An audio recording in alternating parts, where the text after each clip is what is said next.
नमस्कार दोस्तों, मैं हूं आपके साथ मोहित शर्मा और आप देख रहे हैं क्राइम रिपोर्टर यूट्यूब चैनल। आज हम बात करने वाले हैं पॉक्सो एक्ट के बारे में। क्या है पॉक्सो एक्ट, इसी की जानकारी देने के लिए मेरे साथ एडवोकेट गुलशन गर्ग मेरे साथ जुड़ चुके हैं। उनसे बातचीत करते हैं। पॉक्सो एक्ट कब लगता है, किस आधार पर लगता है और इसकी शुरुआत मैं आपको बता दूं 2012 में हुई थी, जब निर्भया कांड हुआ था। उसके बाद से ये पॉक्सो एक्ट लागू किया गया था। तो ज़्यादा जानकारी के लिए मेरे साथ गुलशन जी हैं, उनसे बातचीत करें। गुलशन जी, पॉक्सो एक्ट कब लागू हुआ था और पॉक्सो एक्ट है क्या चीज़, पहले तो ये बता दीजिए। देखिए, पॉक्सो एक्ट जो है वो है प्रोटेक्शन ऑफ चिल्ड्रन के लिए बनाया गया ये एक्ट था, जिसमें चिल्ड्रन को सेक्सुअल ऑफेंसेस से प्रोटेक्शन देना जिसका काम था, जो कि 2012 में लागू हुआ था। लेकिन धीरे धीरे जैसे जैसे समय के साथ साथ उसमें कुछ चेंजेस भी होते आए हैं, तो उसकी भी मैं आपको जानकारी दूंगा। बाकी पॉक्सो एक्ट सिर्फ चिल्ड्रन को सेक्सुअल ऑफेंसेस से बचाने के लिए बनाया गया है, जो अब तक चला आ रहा है। 2019 में भी इसमें रिसेंटली अभी भी अमेंडमेंट हुए हैं, जो कि अब तक का सबसे अच्छा अमेंडमेंट माना गया है। तो ये पॉक्सो की अगर बात की जाए तो ये कैसे लगता है?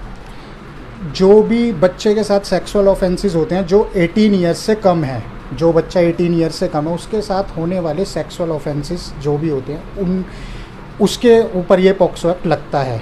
जो भी एक्यूज होते हैं उनके ऊपर ये पॉक्सो एक्ट लगता है, 18 ईयर्स से कम बच्चों के साथ जो भी ऑफेंसेस होते हैं। जानकारी लेना चाहेंगे कि इसकी इन्वेस्टिगेशन किस तरीके से होती है, किस आधार पर पॉक्सो एक्ट लगते हैं, कौन कौन सी धारा इसमें ऐड हो जाती हैं? देखिए, इसमें जो इन्वेस्टिगेशन है वो 2 मंथ्स में कंप्लीट करनी होती है, और प्रेफर ये किया जाता है कि लेडी आईओ इन्वेस्टिगेशन करे, क्योंकि उससे ये होता है कि बच्चे को थोड़ा सा पुलिस का भय नहीं रहता, नहीं तो वो अपनी जो बातें हैं उसकी वो खुलकर नहीं बता पाता। और ज़्यादा से ज़्यादा यही प्रेफरेंस किया जाता है कि विदाउट ड्रेस इसकी इन्वेस्टिगेशन की जाए और चार्जशीट जल्दी से जल्दी फाइल हो, और बच्चे को जितनी ज़्यादा फैमिलियर और फ्रेंडली माहौल दे सकें उस तरीके से इसकी इन्वेस्टिगेशन कंप्लीट की जाती है। किस तरीके की पुलिस जो है इन्वेस्टिगेशन करती है, तफ्तीश करती है, और उसके बाद इसमें कौन कौन सी धारा जो है वो ऐड हो जाती हैं? देखिए, पुलिस अपनी तफ्तीश करती है इस बच्चे के रिलेटिव्स के, जानने वाले माता पिता के बताई हुई चीज़ों के द्वारा, बाकी उनको जो एक्यूज से पता चलता उसके द्वारा, सब चीज़ों को इन्वेस्टिगेशन मिला के इन्वेस्टिगेशन होती है। बाकी इसमें पनिशमेंट की अगर हम बात की जाए तो पनिशमेंट इसमें सेक्शन 4 की में दी हुई है पॉक्सो एक्ट में, जो कि सेक्सुअल असॉल्ट की है। इसमें जो है रिगरस पनिशमेंट जो अमेंडमेंट में हुई है वो है 20 ईयर्स की। 20 ईयर्स इसमें अब कर दी गई है। पहले ये 10 साल थी, अब रिगरस इसे बढ़ा करके 20 साल कर दिया गया रिगरस पनिशमेंट। ऐसा कोई केस आया है कि जो पॉक्सो एक्ट में जिसको सज़ा हुई हो, और कितने लोगों को ऐसे पॉक्सो एक्ट में सज़ा अभी तक मिल पाई है?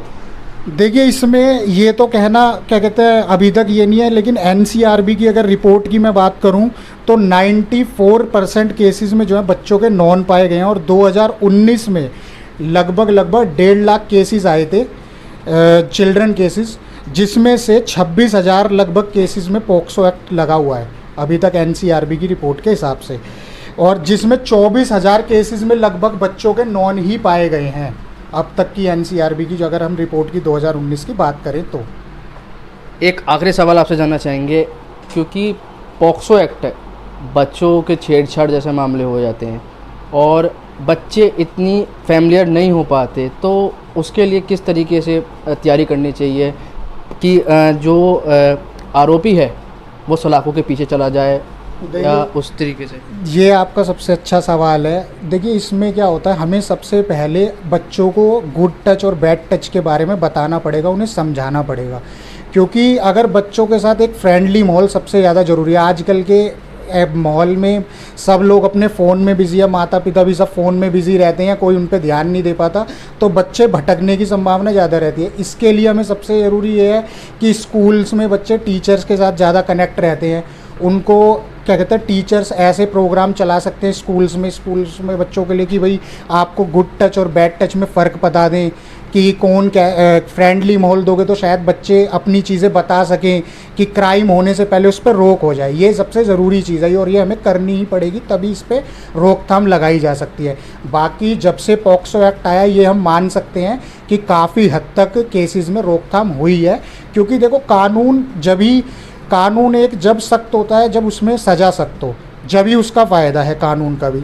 और उसी डर से ही जो अपराधी है वो अपना जो है क्राइम को काफ़ी हद तक मतलब करने से सोचता है पहले। अगर बात की जाए कोर्ट को लेकर, हाँ जी। तो बच्ची कई बार कोर्ट भी आती है तो डरती है कि कहीं ना कहीं उसकी जो प्रोफाइल है वो सबके सामने ना आए। हाँ जी, हाँ जी। तो इसको लेकर किस तरीके से करना चाहिए, किस तरीके से जो है उसके बयान दर्ज हो पाएंगे? देखिए पॉक्सो एक्ट में ये भी है कि कम से कम बच्चे को कोर्ट बुलाया जाएगा और उसकी जो क्या कहते हैं ट्रायल है केस का वो 1 ईयर में कंप्लीट करना है। और कोशिश ये की जाएगी कि वीडियो कॉन्फ्रेंसिंग में हो ट्रायल जितना भी है, और बच्चे को कोर्ट मतलब कम से कम ही बुलाया जाएगा। और इसमें एक चीज़ और बताता हूँ मैं आपको, इसमें विक्टिम कंपनसेशन की भी स्कीम है, जिसमें हमारी CRP में सेक्शन 357A में विक्टिम कंपनसेशन है।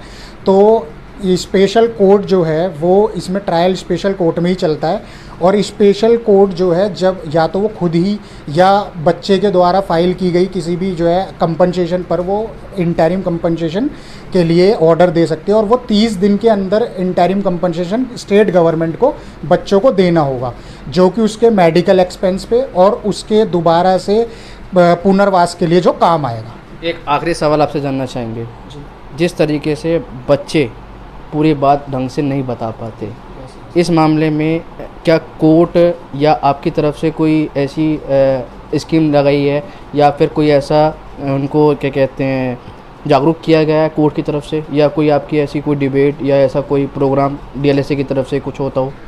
जी बिल्कुल, DLSA के माध्यम से तो चलते रहते हैं अवेयरनेस प्रोग्राम, बहुत सारी जगह चल ही रही है। बाकी हम सब भी हम जो वकील समाज है हमारा भी फ़र्ज़ बनता है और हम करते भी हैं जितना अवेयरनेस हो पाए, क्योंकि बच्चे सभी के घर में, हमारे घर में, आपके घर में, सबके घर में बच्चे होते हैं। तो ज़्यादा से ज़्यादा हम यही कोशिश करते हैं जितना क्राइम कम हो, हर तरीके से कम हो, अवेयरनेस उतनी ज़्यादा लोगों में होनी चाहिए, तभी क्राइम को कम किया जा सकता है। ये थे मेरे साथ गुलशन, जिन्होंने पॉक्सो एक्ट के बारे में पूरी जानकारी दी है। मोहित शर्मा की रिपोर्ट क्राइम रिपोर्टर के लिए।